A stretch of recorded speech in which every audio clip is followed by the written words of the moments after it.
p.m. I said I was going to do this stream, so I'm going to do this stream tonight. You see, they restored the Snyderverse. You also see Free Palestine. And we're going to discuss just a little bit how Deadpool and the Wolverine, particularly, how they kind of changed the ball game, in terms of DC Marvel crossovers. And I'll explain to you what I mean and why WBD did not need to Marvelize the DC universe. So let's begin. All praise be to the Most High God. The Most High God comes first. I am Christ, I am disciple. You're watching my channel. This is a nonprofit, so I don't need any donations. I'm not going to talk about sponsors or anything like that. I'm just going to get straight into it, okay? So, Deadpool and Wolverine did a lot of different things. It changed the paradigm of how movies... Well, first of all, Deadpool as a character and then Deadpool, Ryan Reynolds' Deadpool, really pretty much changed the way how comic book movies were done, because Deadpool broke the fourth barrier and he has conversations with the audience and he can literally come out of film and talk about anything.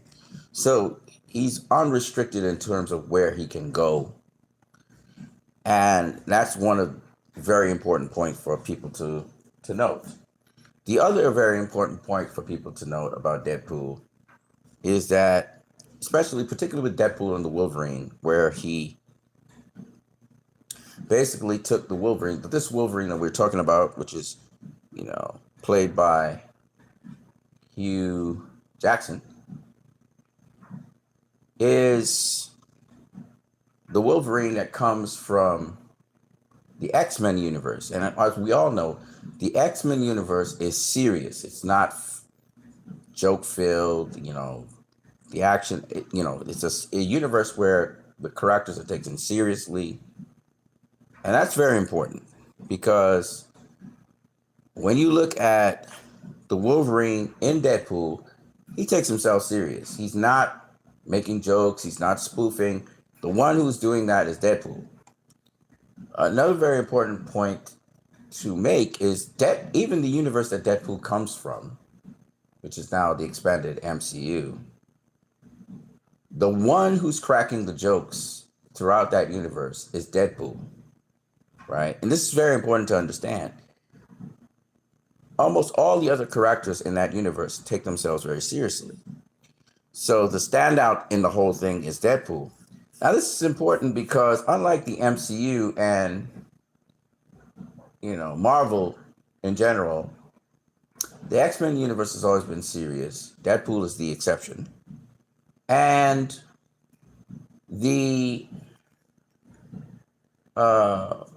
that's the only universe actually right now that's serious. I mean, the Spider-Man universe is not serious, because the Spider-Man universe, you look at Venom, and Venom still, they crack jokes inside of Venom, right? When you look at what's the other? I can't think of any other one. It's X-Men, it's the Spider-Man universe, and then it's the MCU, right? The Hulk universe was usually serious, but then the MCU Hulk cracked jokes. So the only universe that was serious inside of Marvel was the X-Men universe, right? It used to be the Spider-Man universe, but Sam Raimi and the Amazing Spider-Man with Andrew Garfield, those universes are old universes. And even though all those characters did come together in Spider-Man, I think Homecoming or one of them, No Way Home or one of them, it still had jokes in it. So, right. So what I'm saying is, Deadpool is the only character I know of in the now MCU, who could take serious characters and make and still keep it in the interest of Deadpool and still make a movie or show that's funny. And the thing about Deadpool is Deadpool can move. He can move into any universe. He can move into the MonsterVerse if he wanted to, and interface with Godzilla and King Kong. He could move into the MCU universe, as we saw. He could move into the DC universe if he wanted to. So there's the MonsterVerse, there's the DC universe, there's the Transformerverse, there's the what else we got? He can basically transverse to anywhere because he breaks the fourth wall.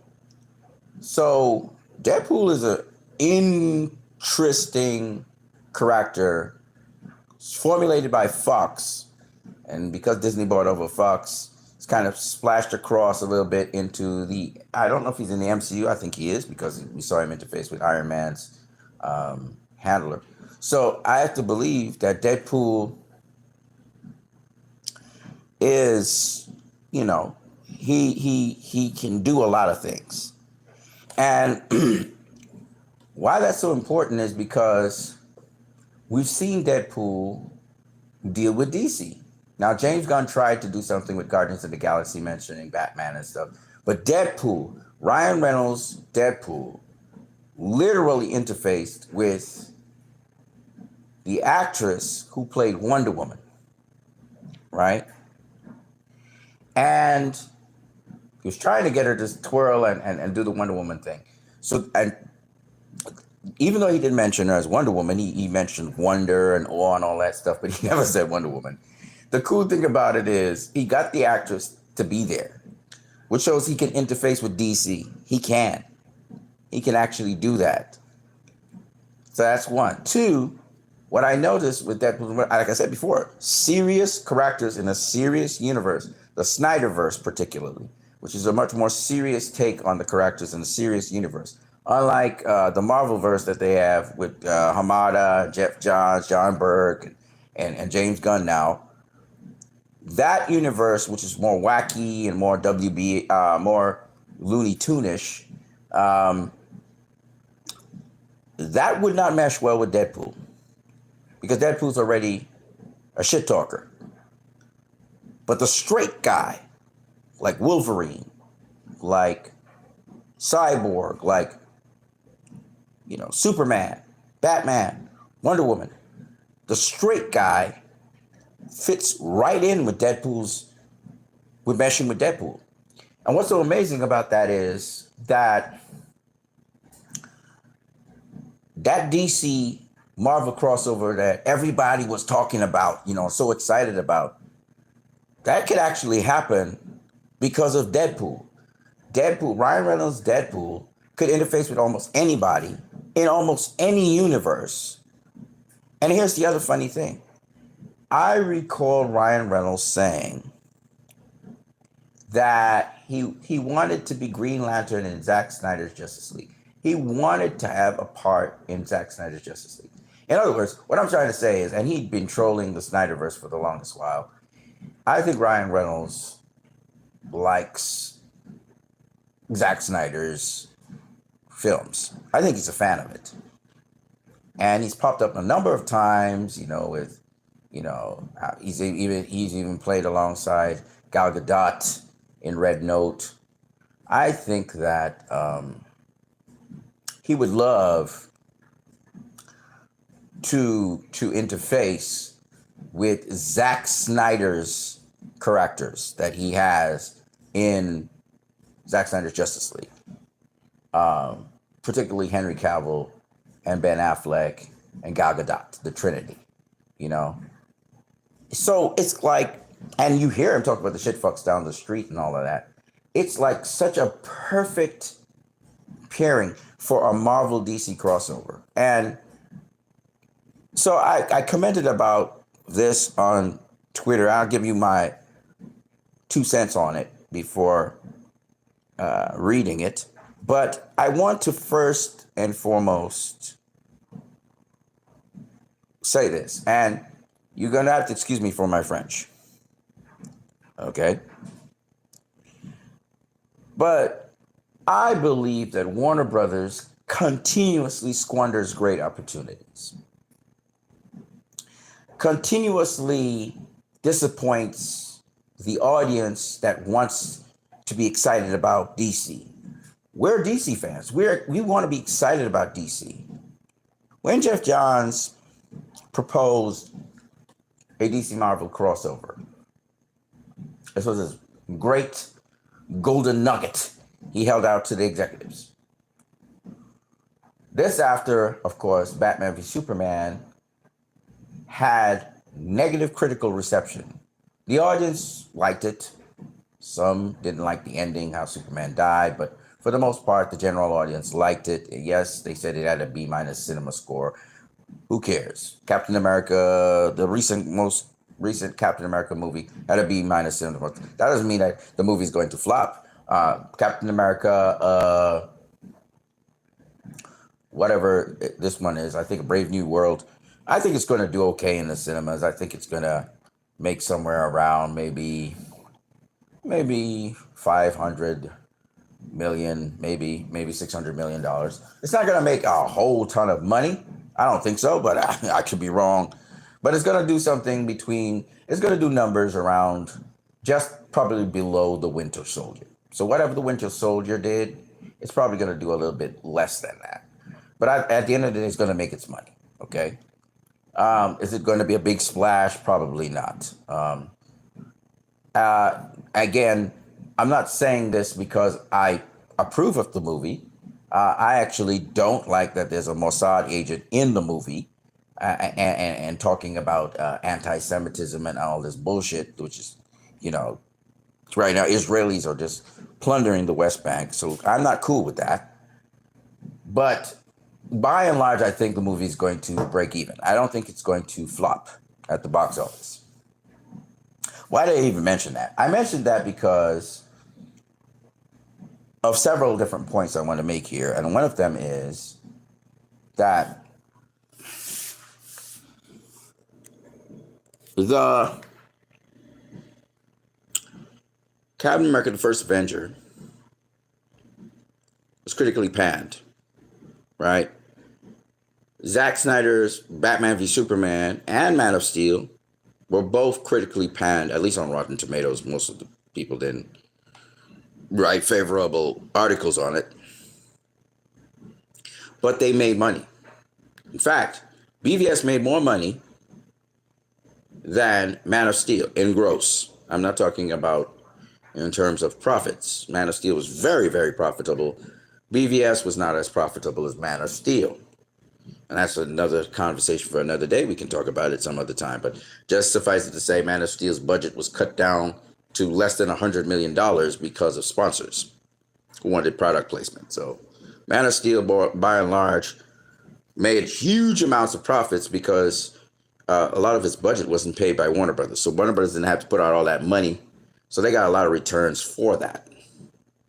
Okay, but let's get into what we really want to get into, which is how did Warner Brothers mess this up? Warner Brothers was what Jeff Johns was trying to do was Marvelize DC. After Man of Steel and BVS, critical reception, not the population. Very much like, this is the point I was trying to make, that Captain America, A Brave New World, critically it flopped. But if you look at the audience score and the audience rating of it, again, it's fresh, okay? Which means the audience likes it. Even though it has a B minus score like Batman v Superman, it doesn't mean the audience didn't like it. And a lot of times, detractors and other people will say, well, BVS was one of the most hated movies. It has a Razzie, has all these. That's by the establishment, though. The establishment doesn't like it, okay? That's not the people. And I remember doing out-of-theater responses by different people to Batman v Superman. And the average score for it out of 10 was 8. And people explained to me why they thought it was 8 and so on. So I don't believe what the trades say and what the industry say. Hollywood will have you think of certain movies a certain way. And when I say Hollywood, I mean the establishment, the system. When in fact, um, a lot of times there's an agenda behind it. And as you know, in Hollywood, it's controlled by the CIA, it's controlled by Mossad. They straight up put a Mossad agent in Captain America: The Brave New World, and that sucks ass. So I'm just saying that you know,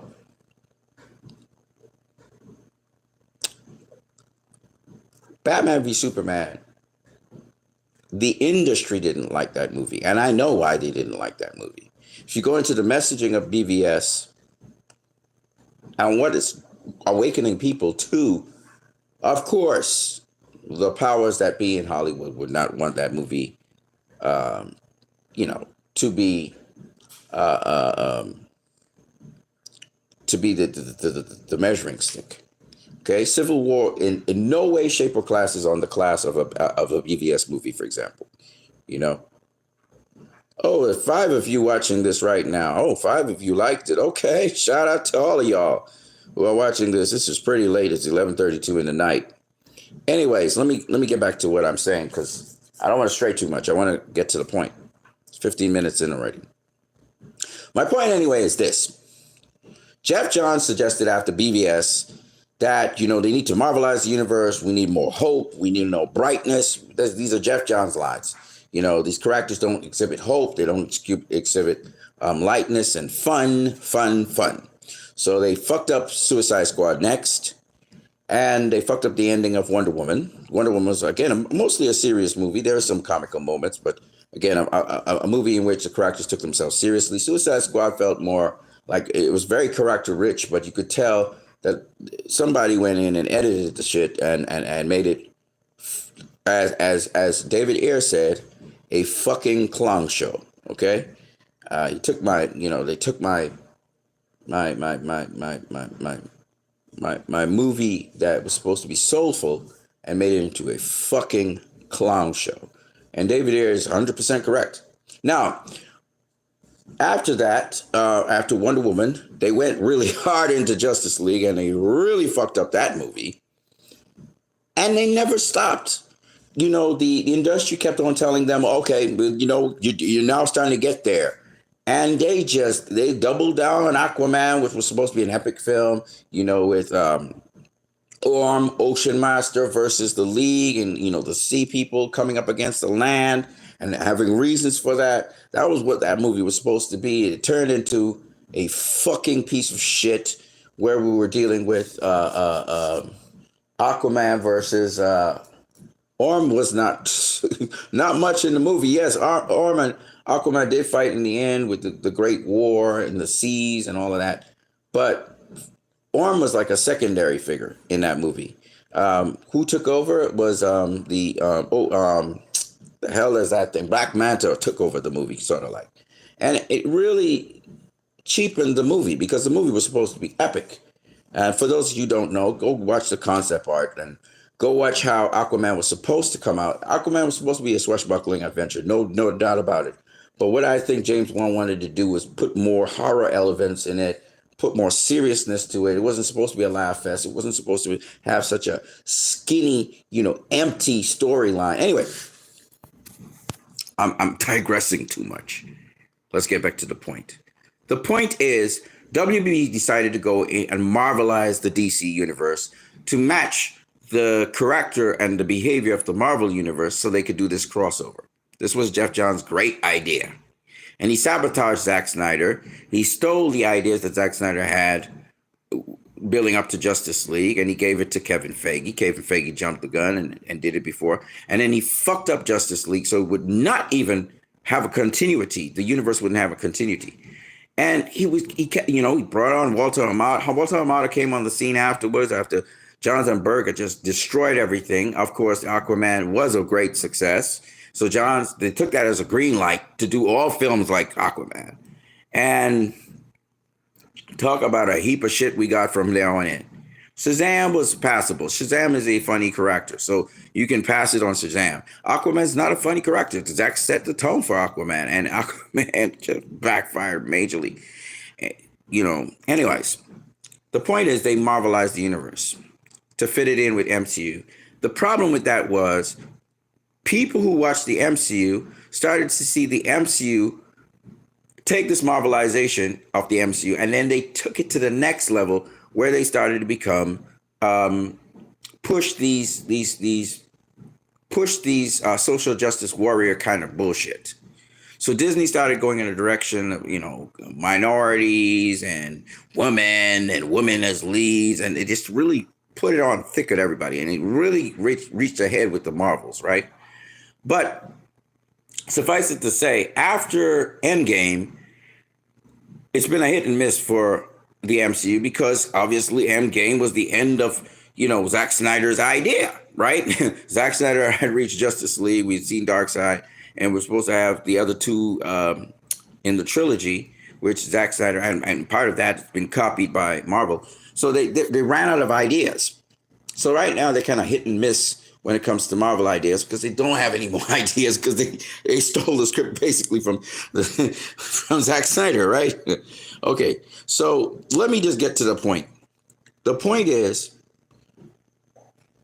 all of these flops that happened in DC were because, and even the new regime, WBD, the merger with Discovery, they've been saying we're going after Marvel. We're going to try and do things like Marvel. Brought in Marvel directors like James Gunn. They had brought in a Marvel director before, and Josh Whedon. He did a horrible job of Justice League. Now they have James Gunn in charge, after a big flop, in charge of DC, and he's doing a horrible job. And obviously, we're looking forward to the next flop. All right. So the point is, though, they could have spared themselves all that trouble by just letting things move along. DC acquired 20th Century Fox. And if they had just allowed the Snyderverse to go naturally, the Snyderverse probably would have still been around, maybe extended a little bit. But the important thing is, up comes Deadpool. Deadpool interfaced with an X-Men, which is Wolverine. And Deadpool completely makes Warner Brothers look like idiots now because Deadpool is the perfect character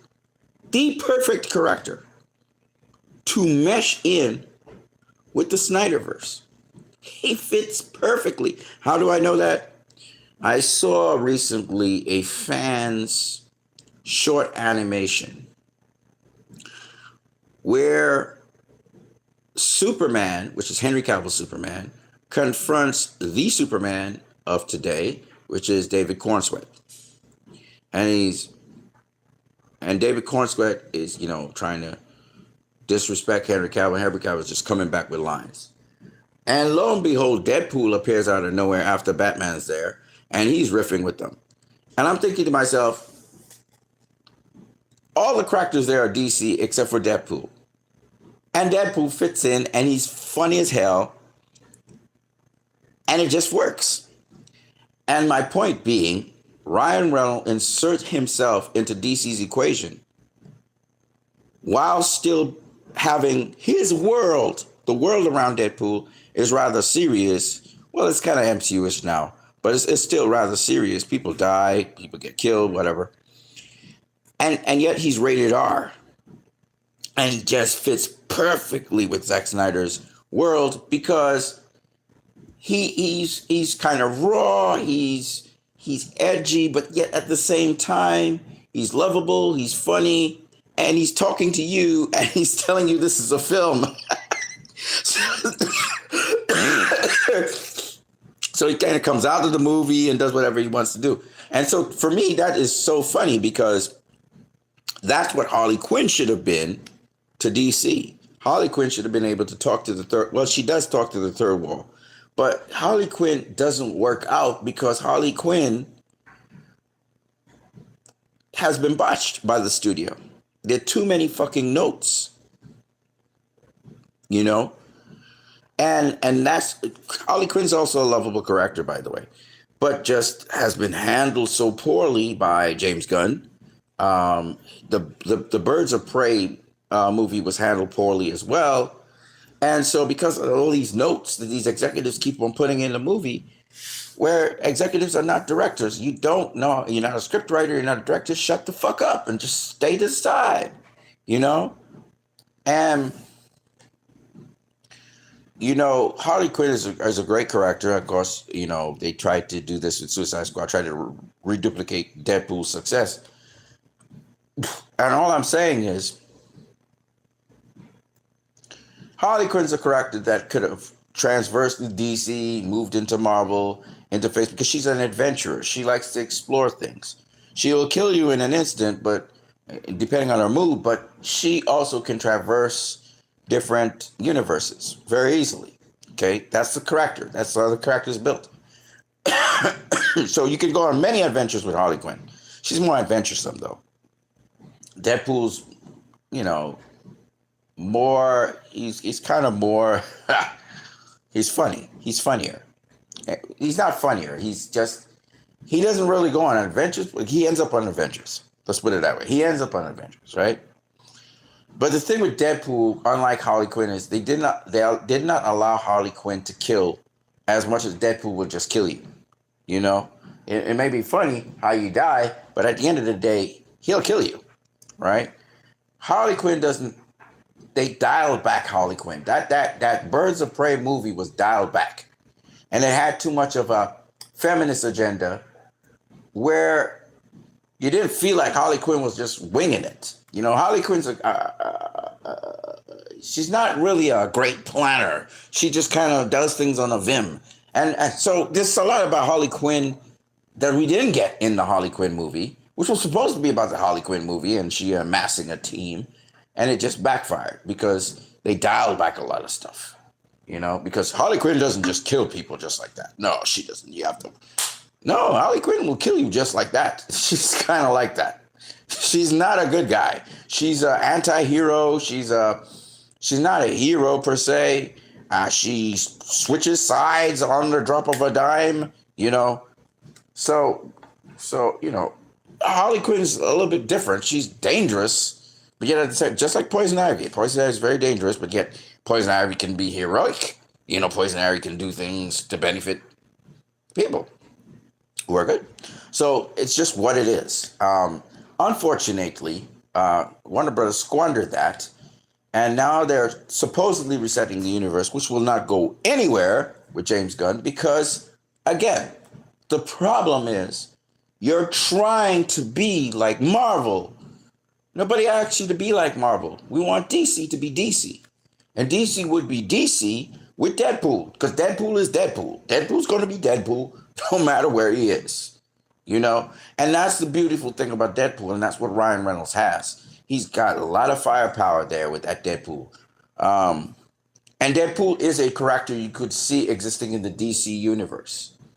You could see Deadpool. He fits in very, very well with DC, you know? He's not trying to be funny. He just is funny, you know? So that's the thing about Deadpool. And we know this because the Wolverine. The Wolverine is one of the most serious, you know, rage-filled, vicious, you know, characters of the X-Men. And if Deadpool can work along with Wolverine, he can work around with any straight character. Any serious character, he can work around with any one of them. You know? And so, you know, this is amazing. And that's why I want to just talk about this. And what I would say to people is, and this is an interesting idea, but I hope that WBD doesn't take it up and then try to get James Gunn to, you know, use the characters that he has to mesh with Deadpool, because that shit would just, first of all, Ryan Reynolds wouldn't go for it. He doesn't want to work with James Gunn. But I think also the fact that the DCU is like the MCU now. It's filled with jokes. They try to crack jokes all the time. You know, the characters don't take themselves seriously. And that's the difference. See, Wolverine in Deadpool takes himself seriously. You see? And you have to have that contrast to make Deadpool work. Everybody can't be cracking jokes in a Deadpool movie. You know? And that's the thing about it. So a straight shooter, a character that's played straight, a character that's played sincere, Deadpool can have fun with that and that's where the MCU DC crossover can happen. But for that to happen, You have to have a universe where the characters take themselves seriously. Exceptions are Shazam. Shazam's a funny character.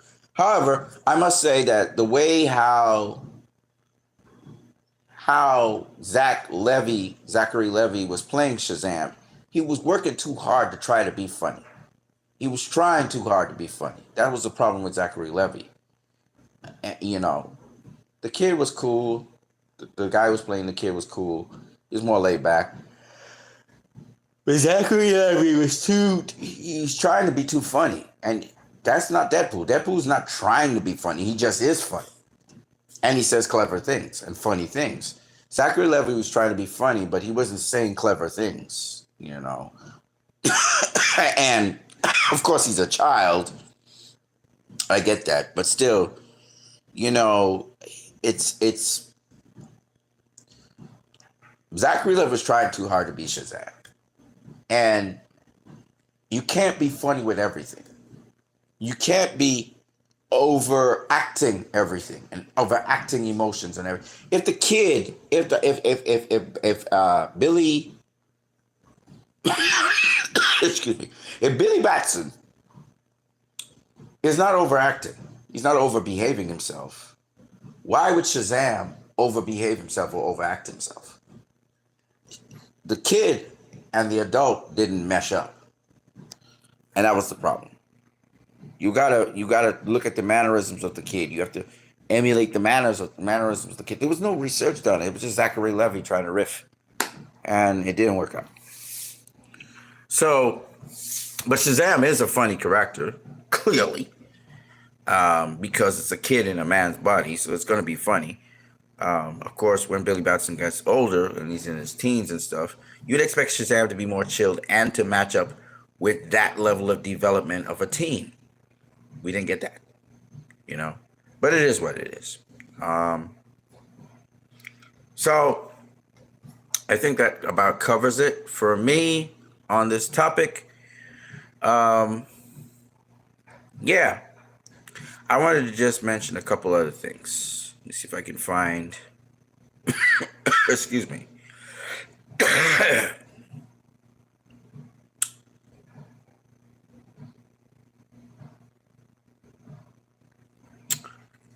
Okay, hold on a second.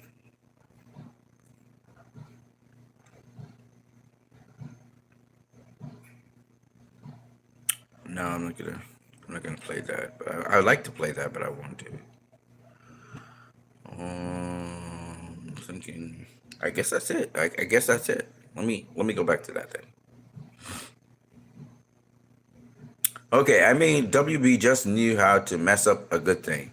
Let me show you something. John showed the execs that they could get a DC Marvel crossover movie, so they were working towards that, obviously. Okay, well, why did DC need to be Marvelized? The Snyderverse right now would cross over easily with Marvel through Deadpool. The Wolverine, Hugh Jackman, comes from a very serious X-Men universe, and Deadpool comes from a serious world, but the character is funny and breaks the fourth wall. Because of Deadpool, you can take any serious character from Snyder's universe and cross over with him. Fans have done that already in short animations because Deadpool can not only cross the fourth wall, but we saw him pull in Linda Carter's DC Wonder Woman in a Christmas fundraising ad. So for those of you thinking the Snyderverse can't cross over with the MCU, guess again. Through Deadpool, they can. And I tagged Warner Brother Pictures. I want to say to you guys this. If James Gunn's movie flops, I think that WB Pictures should restore the Snyderverse and continue the stories that Zack Snyder had and Ben Affleck's Batman. We'll see how the Accountant 2 excuse me. How the Accountant 2 does, because if the Accountant 2 is a hit or does relatively well, better than the Accountant 1, and makes Warner Bros. Some more money, then definitely Ben Affleck's Batman movie needs to happen. Just needs to happen. Greenlight that thing and get it popping.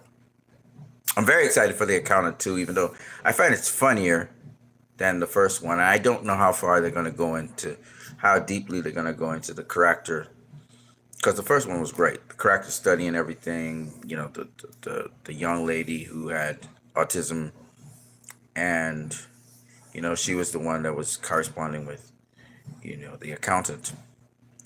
So anyway, I think that this is very possible. What does this have to do with Free Palestine? Well, that's where I like to talk about Free Palestine now, and how,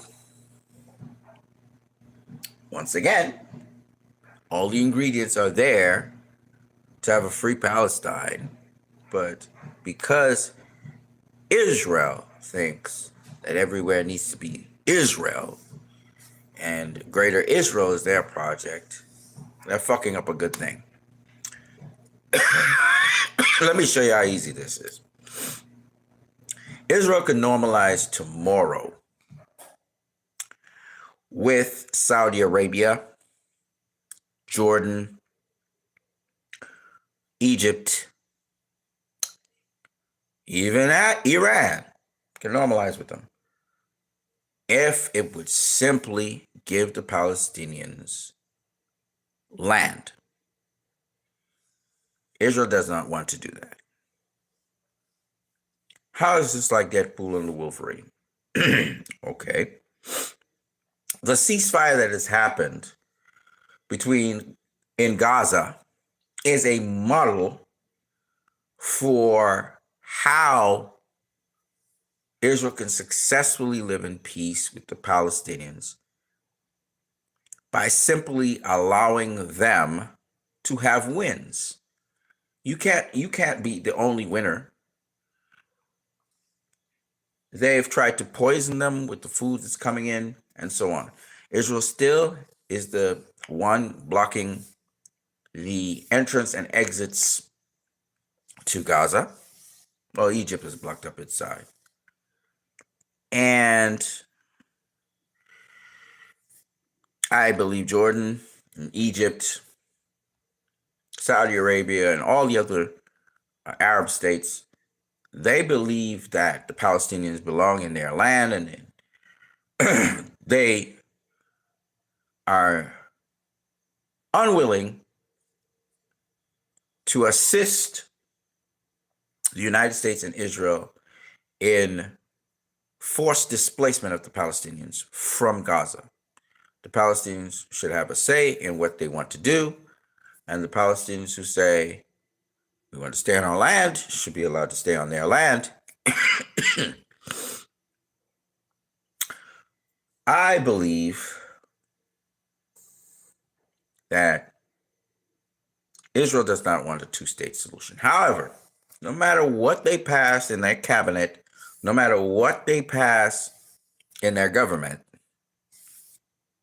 nothing is going to stop the world and the rest of the nations from pressuring them to accept Palestine as a state. And the pressure is the pressure cooker, and the clock is ticking, because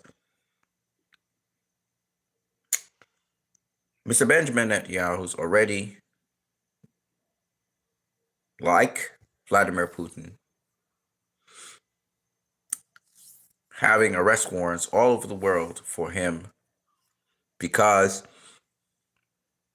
of a case of violation of human rights and laws governing human beings, civilians particularly, and what he has said. And he continues to violate these laws. And Donald Trump is complicit in that if he continues down the line that he's going. It's because of Donald Trump that we had a ceasefire successfully, and the ceasefire is being maintained right now. And all credit goes to Donald Trump on that. And of course, Donald Trump has to walk a fine line where he doesn't get assassinated. But he does have a daughter who's married to an Israeli American Jew. So Donald Trump while he pretends to care for the Palestinians, and he's probably turning against them or whatever he's doing, he needs to understand, though, that regardless of what's happening, that the ceasefire is maintained until all the hostages are exchanged. And even when all the hostages are exchanged, the ceasefire is continued to be maintained. Donald Trump wants peace. He doesn't want war. So that's why I think he's trying to find a nonviolent way, a way that's cheap and effective. And no matter what his rhetoric says, no matter what rhetoric he says, I think he's trying to keep the thing on a lid. We'll see how far it goes, because Netanyahu, has gotten some weapons, or at least an executive order was passed to get weapons. However, we will see what happens with that. I think that it's for Israel to not get removed from the Middle East, and I do think that day is coming rapidly. I don't care how many nukes they have. I really couldn't give a fuck. Their days as a state are rapidly ending, because there's going to be a lot of nations in the world who are not going to recognize them as a member of the United Nations and going to sanction them. They're going to end up heavily sanctioned. They're going to end up, because of the violations and criminal activity in the West Bank right now and East Jerusalem that they're undergoing, these activities. They continue these illegal activities nonstop. I do believe the rest of the world is going to there will be no state of Israel very soon if they keep this up. And I couldn't give a flying fuck that they got nukes. You can have as many nukes as you want. You can have all the nukes in the world. If the world decides to alienate you and keep you by yourself, not trade and do business with you, what are you going to do? Nuke everybody? And the day you try to do that, you may end up nuking your own self. Let's just keep it real. Okay? Because so far, Israel and the United States have done a lot of preemptive strikes. But I'm going to say this: China and Russia have far more deadly weapons and high impact weapons than Israel or the United States of America. Okay? And they have far better delivery systems as well. So if they want to play this game of blow it up, if Israel thinks it's just going to fire off nukes all over the world and blow up stuff, okay. Just understand something. Israel's smaller than most of the nations it will try to blow up.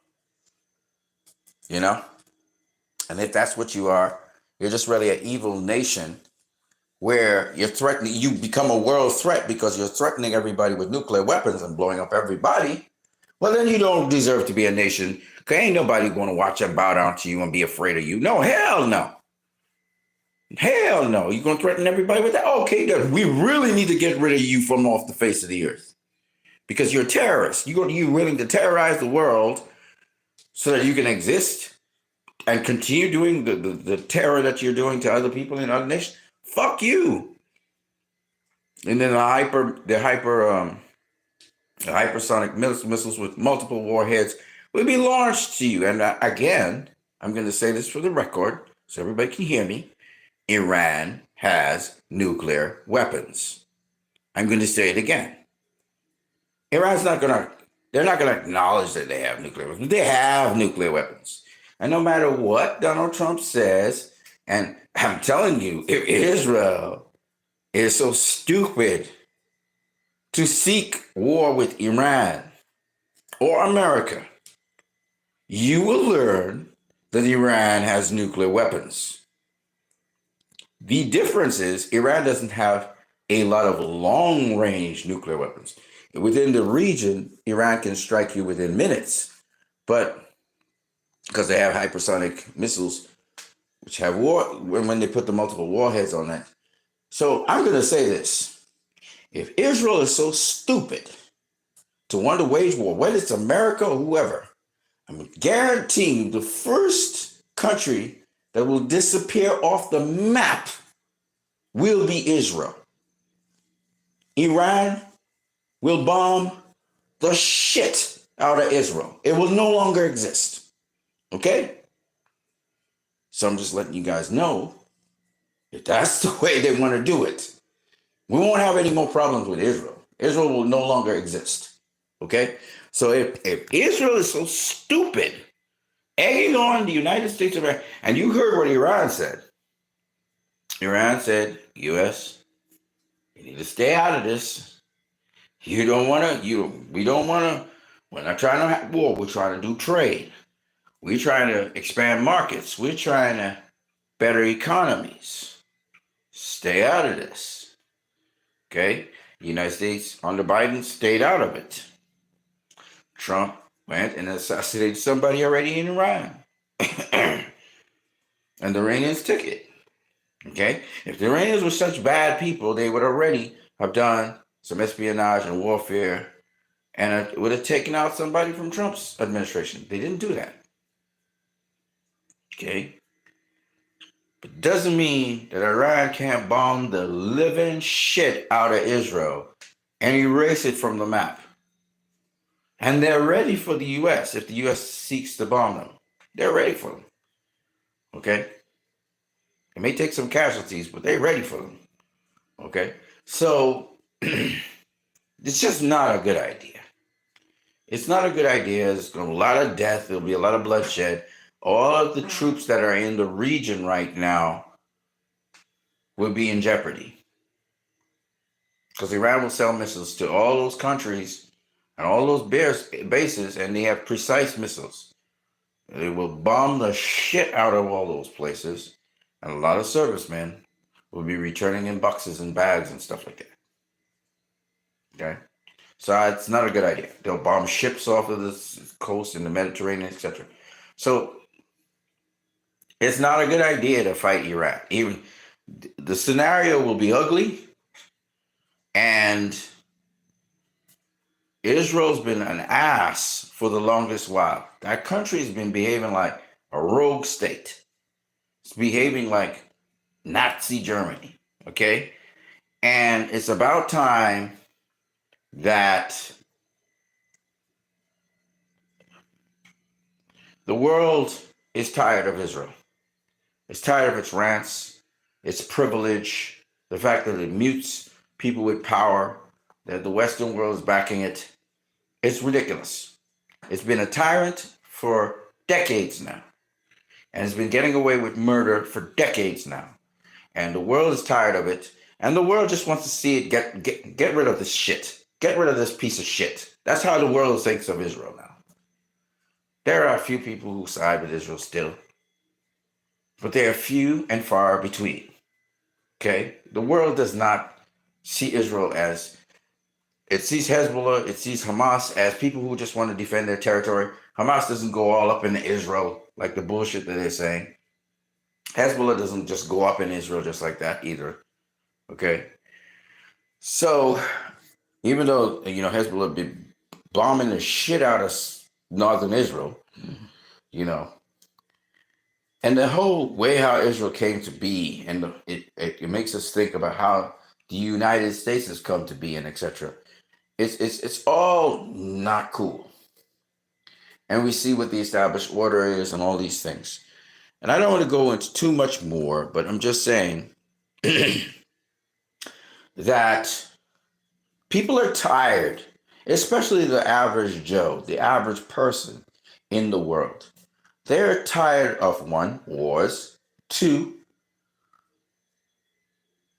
people who wickedly get their wicked agendas carried out. I don't think there's anybody in the world who loves Netanyahu. Not even his own Israeli people love him. He's like a goddamn Sith, you know? He's just evil.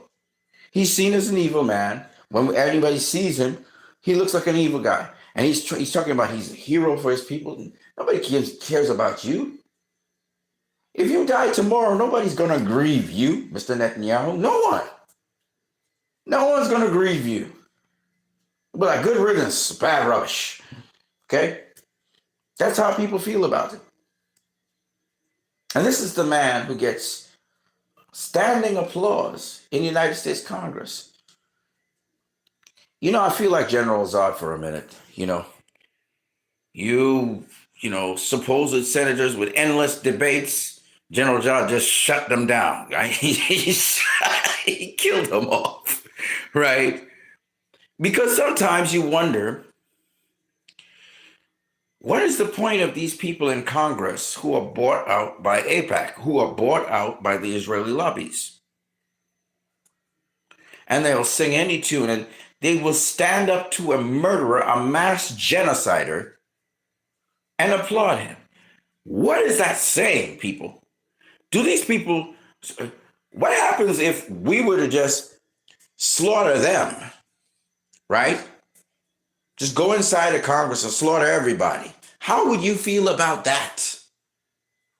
Because that's what they did to the Palestinians.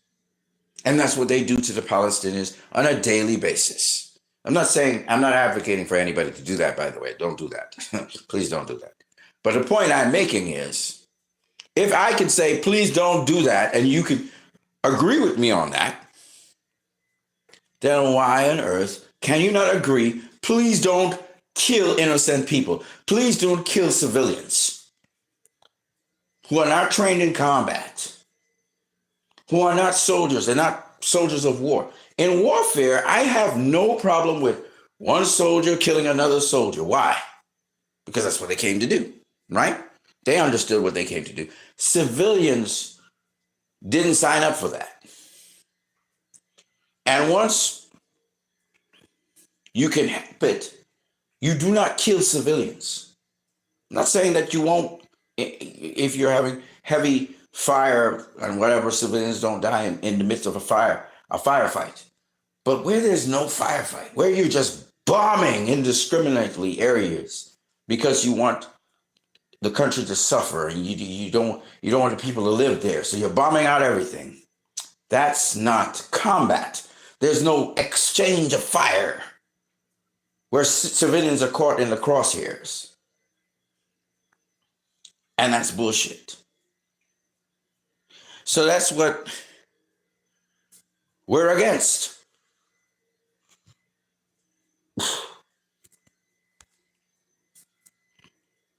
Okay. I'm almost taking an hour, so I'm going to just wrap it up here. I've seen so much on Twitter, and I'm very happy to see the response of the world and people starting to open their mouths and speak about Palestine, etc., etc., etc. And still, the course of action is simple. Besides boycotting certain products, and I think in another stream I'll put out the products that you guys need to boycott. In addition to that, you also need to mobilize in your individual states, just like what's happening in America today with the transgender laws that Donald Trump has repealed in certain areas. But the individual states, they uphold certain laws and they repeal what Donald Trump might say. Well, you need to do the same thing when it comes to arms agreements, where arms are being dispersed to Israel. The given states where these arms are being manufactured or they're being shipped out, you need to repeal whatever bill, whatever law that was given by the federal government in that given state. You guys have the power to do that. The second thing you need to do is, I see you organizing a lot of protests, and that's cool, but protests by themselves is just ear. It makes you feel good about yourself, but it's not enough. You have to take action, like I said before. You have to stop the transshipment of arms from America to there.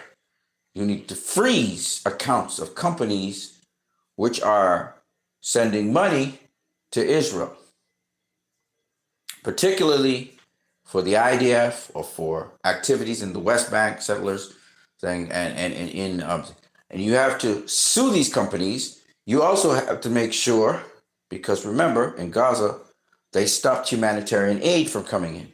You need to get that bill. You need to get a legislature into Congress. It needs to at least be presented. I know Bernie Sanders presented some of it. I saw some other people trying to freeze the sending of aid to Israel.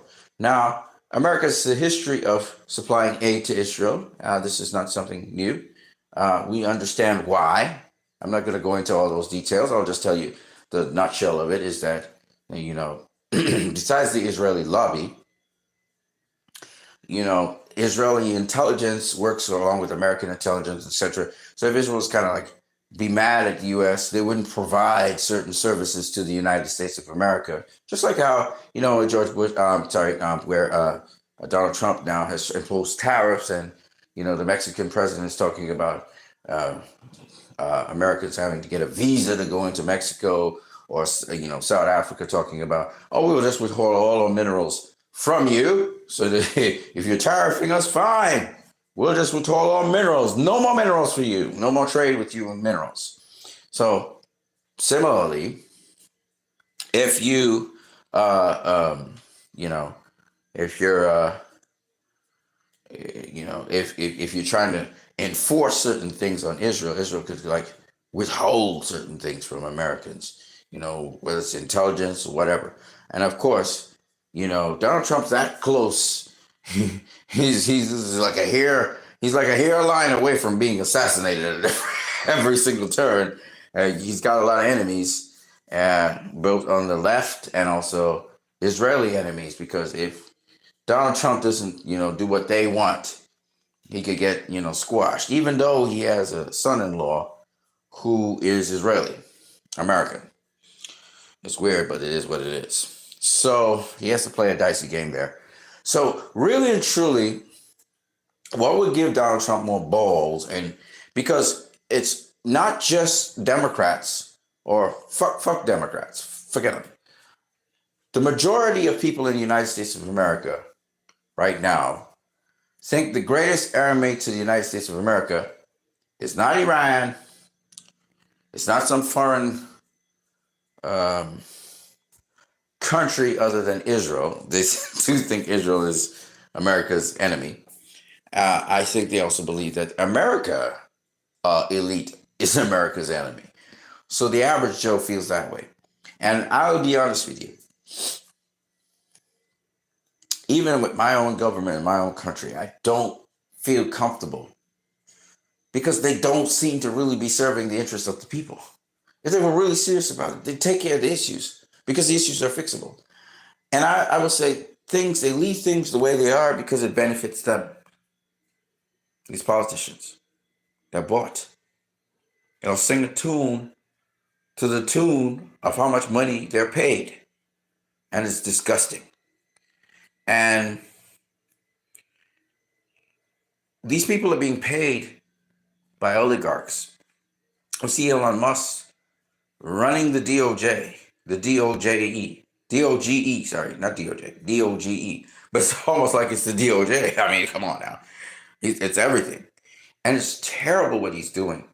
And laws are being broken, and courts need to be in place. The judiciary and the judicial system needs to be in place to regulate him. The problem with it is that the pitch that he pitched to the world, that Elon Musk pitched to the world, to clean up government, blah, blah, blah, blah, blah, make it more efficient, whatever, sounds good, but it's not what he's doing. And that's the problem. But anyway, I've covered so many different things. The important thing is to take action. You can't just use rhetoric. You can't just use words. It's great to come out and march and express yourself and let the world see. And it's great that all these people are coming out and marching in the streets, and that's great.